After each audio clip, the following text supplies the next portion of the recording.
अस्सलाम वालेकुम। इस वीडियो में हम फाइनल अकाउंट विद एडजस्टमेंट से क्वेश्चन नंबर 12 करेंगे। इसकी जो डायरेक्ट एक्सपेंस हैं, इनडायरेक्ट एक्सपेंस हैं, उनकी डिटेल इंट्रोडक्शन में गिवन है, एसेट्स की, लाइबिलिटीज़ की। तो आपको जो है उसका लिंक डिस्क्रिप्शन बॉक्स से मिल जाएगा। तो क्वेश्चन स्टार्ट करते हैं हम। इस क्वेश्चन में भी हमने trading profit and loss account बनाना है और 31 मार्च 2015 के लिए। तो सबसे पहले हमें ओपनिंग स्टॉक गिवन है। ओपनिंग स्टॉक आपका ट्रेडिंग अकाउंट में आता है। फिर आपके पास डेटर्स हैं बैलेंस शीट में, current assets, horse and cords. Horse and cords भी आपका एसेट है, आपकी बैलेंस शीट में जाएगा। परचेजेस ट्रेडिंग अकाउंट में आएंगी। जर्नल एक्सपेंसेस हैं आपके, इनडायरेक्ट एक्सपेंस हैं, आप प्रॉफिट एंड लॉस में लिखेंगे। ट्रैवलिंग एक्सपेंसेस इनडायरेक्ट एक्सपेंसेस हैं, प्रॉफिट एंड लॉस अकाउंट में लिखेंगे। फिर आपके पास कमीशन है, तो ये भी इनडायरेक्ट एक्सपेंस है, प्रॉफिट एंड लॉस में आएगी। कैश इन हैंड है आपके पास, आप इसे बैलेंस शीट में लिखेंगे, करंट एसेट्स है। प्रिंटिंग चार्जेस इनडायरेक्ट एक्सपेंस है, आप इसे प्रॉफिट एंड लॉस में लिखेंगे। इंटरेस्ट ऑन मॉर्टगेज, ये भी आपका एक्सपेंस है, इसे आप प्रॉफिट एंड लॉस में लिखेंगे। बिल्डिंग एसेट है आपका और ये बैलेंस शीट में जाएगा। कैपिटल आपका जो है वो लाइबिलिटी, फिक्स्ड लाइबिलिटी है, बैलेंस शीट में जाएगी। सेल्स है आपके पास, इसको आप लोग ट्रेडिंग अकाउंट में रेवेन्यू में लिखेंगे। मॉर्टगेज लोन आपकी लॉन्ग टर्म लाइबिलिटी है, बैलेंस शीट में जाएगी। सन्ड्री क्रेडिटर आपकी करंट लाइबिलिटी है, बैलेंस शीट में जाएगी। इंटरेस्ट क्रेडिट साइड पे गिवन है, तो ये आपका जो है इनडायरेक्ट रेवेन्यू है, प्रॉफिट एंड लॉस में क्रेडिट साइड पे आएगा। अब देखते हैं इसके एडजस्टमेंट्स क्या क्या गिवन है। तो एडजस्टमेंट में आपको जो सबसे पहले चीज़ गिवन है वो है reserve for discount 2.5% both on debtor and creditor. अब क्रेडिटर के लिए भी रिजर्व गिवन है और डेटर के लिए भी गिवन है, तो दोनों का हमने 2.5% लेना है। डेटर वाला डेबिट साइड पे प्रॉफिट एंड लॉस में और क्रेडिटर वाला क्रेडिट साइड पे प्रॉफिट एंड लॉस में लिखेंगे। और सेकेंड इफेक्ट डेटर में से उसका रिजर्व माइनस और क्रेडिटर में से उसका रिजर्व माइनस करेंगे। फिर क्लोजिंग स्टॉक है हमारे पास। आपके दो इफेक्ट होते हैं, एक ट्रेडिंग अकाउंट में और सेकंड इफेक्ट आपका बैलेंस शीट में, करंट एसेट। फिर इंटरेस्ट अक्रूड ₹500, तो इंटरेस्ट अक्रूड है आपका ऐड होगा। सेकंड इफेक्ट आपका क्या होगा, इंटरेस्ट का बैलेंस शीट में आप इसका अफेक्ट करेंगे। रिसीवेबल है आपका, तो रिसीवेबल रेवेन्यूज जो आपके होते हैं वो आपके एसेट्स होते हैं। हम क्वेश्चन स्टार्ट करते हैं।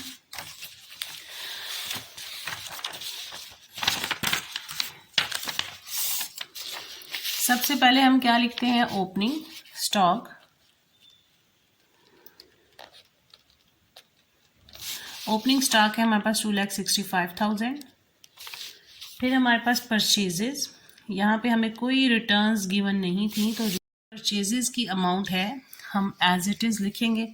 तो परचेजेस की अमाउंट है हमारे पास 3 लाख। फिर हमारे पास सेल्स है। सेल्स हमारे पास कितनी है, 5,77,400। फिर हम लोग क्या लिखेंगे, क्लोजिंग स्टॉक। क्लोजिंग स्टॉक हमें गिवन है एडजस्टमेंट में 1,20,000।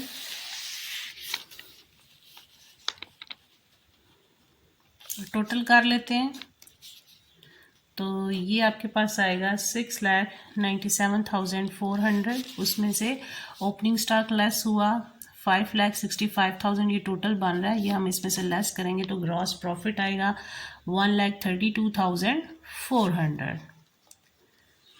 ग्रॉस प्रॉफिट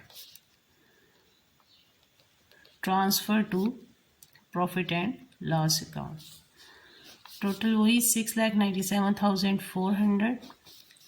अब ग्रॉस प्रॉफिट इधर ट्रांसफर होगा, ब्रॉट डाउन 1,32,400। अब हम सारे इनडायरेक्ट एक्सपेंसेस को लिख लेंगे। इनडायरेक्ट में जर्नल एक्सपेंसेस हैं,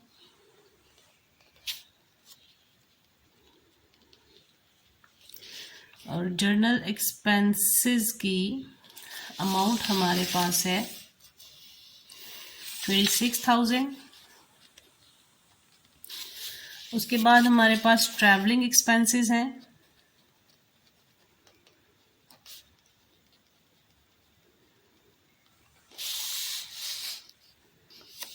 26,000। कमीशन भी एक्सपेंस है 21,100।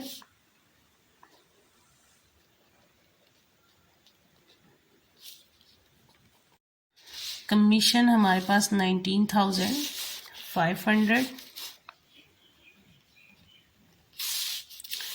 फिर हमारे पास प्रिंटिंग चार्जेस हैं। प्रिंटिंग चार्जेस की अमाउंट हमारे पास कितनी है 13,400। फिर हमारे पास इंटरेस्ट ऑन मॉर्टगेज है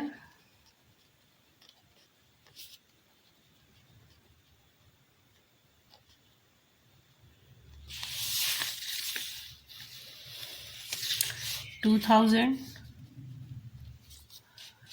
फिर हमारे पास इंटरेस्ट क्रेडिट साइड पे भी गिवन है और इससे रिलेटेड एडजस्टमेंट भी थी। इंटरेस्ट अक्रूड 1,000 ये है और ऐड इसमें हो जाएगा अक्रूड इंटरेस्ट और उसकी अमाउंट उसने दी है 500, तो ये 1,500 हो गया। अब हमारे पास एडजस्टमेंट में ही डिस्काउंट गिवन था डेटर के लिए भी और क्रेडिटर के लिए भी, दोनों के लिए 2.5% और डेप्रिसिएशन भी थी हॉर्स एंड कार्ट के ऊपर 7.5%। तो पहले डेप्रिसिएशन निकाल लेते हैं। Depreciation on horse and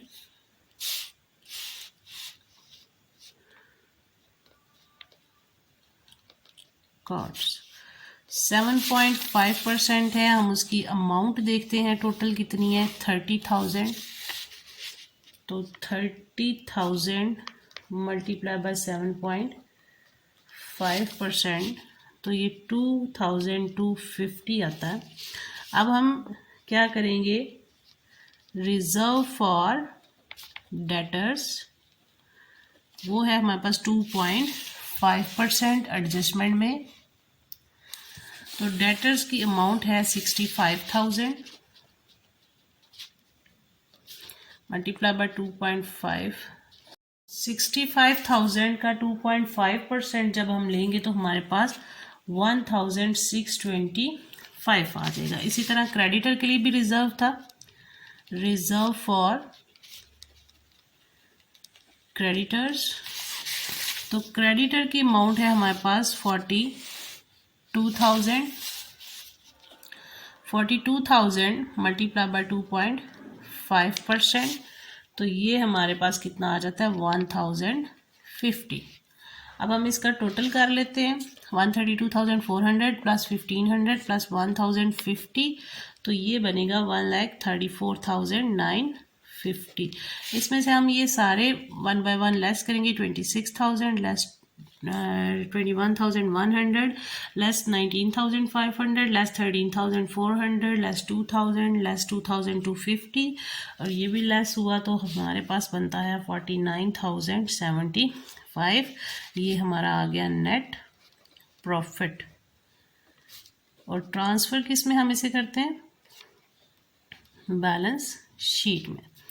total वही 1,34,950। अब हमने हमारे पास प्रॉफिट एंड लॉस अकाउंट तो हो गया, हमने इसके सारे अफेक्ट्स भी हैं वो कर लिए। अब हम लोगों ने बैलेंस शीट बनानी है, तो बैलेंस शीट में हम सारी एसेट्स और लाइबिलिटीज़ को लिखते हैं। फॉर्मेट हमने उसका बना लिया। बैलेंस शीट में हमें एसेट्स गिवन है, कैश इन हैंड है 60,500,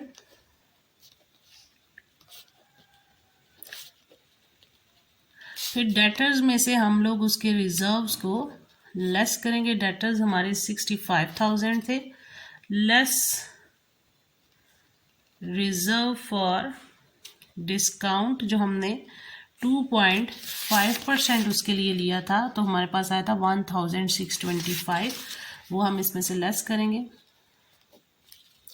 63,375 आ जाएगा। फिर हमारा क्लोजिंग स्टॉक और वो था 1,20,000। उसके बाद हमारे पास इंटरेस्ट अक्रूड था एडजस्टमेंट में, उसका क्या किया था हमने, ऐड 500 उसकी अमाउंट थी। अब हम करंट लाइबिलिटीज लिखें तो यहाँ पे सन्ड्री क्रेडिटर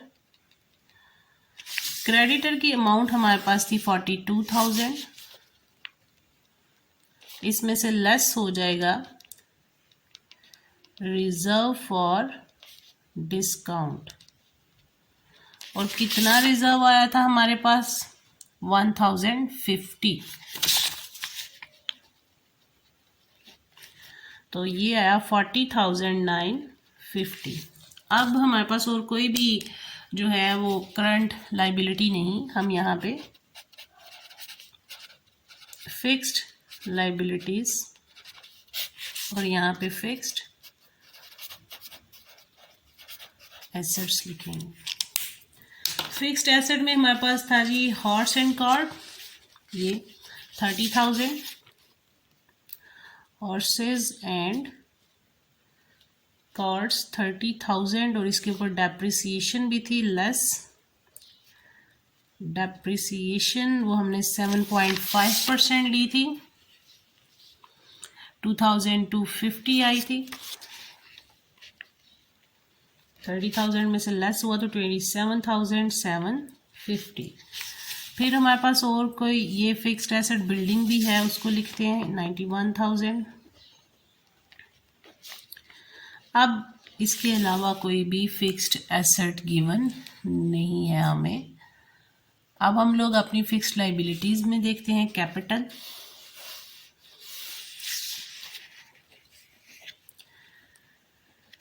कैपिटल है 2,11,100, और हमारे पास इसमें नेट प्रॉफिट ऐड हो जाता है,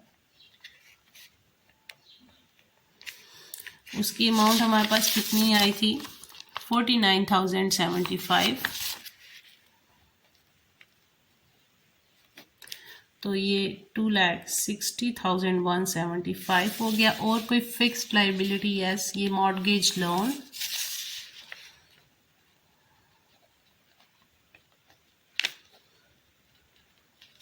इसकी अमाउंट 62,000। अब हम इसका टोटल करते हैं, 40,950 प्लस 62,000 प्लस 2,60,175, तो टोटल हुआ 3,63,125। इसका भी टोटल करते हैं, 60,500, 63,375, 1,20,500, 27,750 प्लस 91,000, 3,63,125। तो ये हमारी बैलेंस शीट इक्वल आ गई। इसके साथ हमारा ये क्वेश्चन जो है वो कंप्लीट होता है। अगर स्टिल आपको इसमें कोई कन्फ्यूजन हो तो आप लोग पूछ सकते हैं। इसमें एडजस्टमेंट्स के भी हमने सारे इफ़ेक्ट किए, क्लोजिंग स्टॉक एक ये इफ़ेक्ट हुआ, सेकंड हमने यहाँ पे लिखा बैलेंस शीट में। फिर हमारे पास इंटरेस्ट अक्रूड था, इंटरेस्ट में भी ऐड हुआ, रिसीवेबल्स हमारे एसेट्स होते हैं वो लिखा। फिर डेप्रिसिएशन थी, यहाँ पे लिखी, और यहाँ से इसमें माइनस की, बिल्डिंग की नहीं थी तो नहीं लिखी। Reserve for debtor and creditor था, डेटर का इधर लिखा, क्रेडिटर के लिए हमने इसकी रेवेन्यू वाली साइड पे लिखा, और उसके जो डेटर्स हैं, डेटर में से उसका रिजर्व लेस कर दिया, क्रेडिटर में से उसका रिजर्व लेस कर दिया। तो इसके साथ हमारा ये क्वेश्चन कंप्लीट होता है। अगर आपको इसमें कोई स्टिल प्रॉब्लम हो तो आप लोग पूछ सकते हैं। थैंक यू, अल्लाह हाफिज़।